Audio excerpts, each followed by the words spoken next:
ஸ்ட்ரீட்லேருந்து எடுத்துகிட்டு வந்தது தான். அந்த ஸ்ட்ரீட் ஓரமாக வந்து இருந்தது. சரி ஓகே, அதை டஸ்ட்டெல்லாம் க்ளீன் பண்ணிவிட்டு வச்சேன். பரவாயில்ல, இது நல்லா வளர்ந்து பாருங்கள் தக்காளியே வந்து வர ஆரம்பிச்சிருச்சு. ஸோ இந்த மாதிரி நிறைய 2-3 பிளான்ட்ஸ் பாட்ஸில் வச்சுருக்கேன். ஸோ அது எல்லாமே வளர்ந்த பிறகு வந்து ஒரு தக்காளி ஹார்வெஸ்ட் வந்து விலாக் போடுறேன். அதுக்கப்புறம் இங்கே பாருங்கள், இந்த திருநீற்று பச்சிலை, இந்த மெடிசினல் பிளான்ட்ஸ் ஃபுல்லாகவே கற்பூரவள்ளி, துளசி இது எல்லாமே இருக்கும்.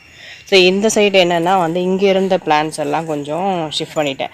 ஸோ இந்த இடத்துல நம்ம வந்து சுற்றி வாக் போகிற மாதிரி வைக்கலாம் அப்படின்னு சொல்லிட்டு இதை ரெடி பண்ணியிருக்கேன். இன்னும் இது எல்லாமே வாஷ் அவுட் பண்ணலை, இன்னும் க்ளீன் பண்ண வேண்டியது இருக்குது பாருங்கள். அதுக்கப்புறமா நான் க்ளீன் பண்ண எல்லாமே வந்து இந்த இவ்வளோ குப்பைகள் வந்து இருந்தது ஃபுல்லாக. இந்த க்ரோ பேக்ஸில் ஃபுல்லாகவே வந்து நான் ஃபில் பண்ணிட்டேன். ஏன்னா நமக்கு அந்த ரூட் வந்து நமக்கு மேலே தெரியாமல் இருக்கணும்னா இந்த மாதிரி வந்து இலைதழைகள் நீங்கள் எங்கேயாவது ஸ்ட்ரீட்டில் வந்து ஸ்ட்ரீட் க்ளீன் பண்ணும்போது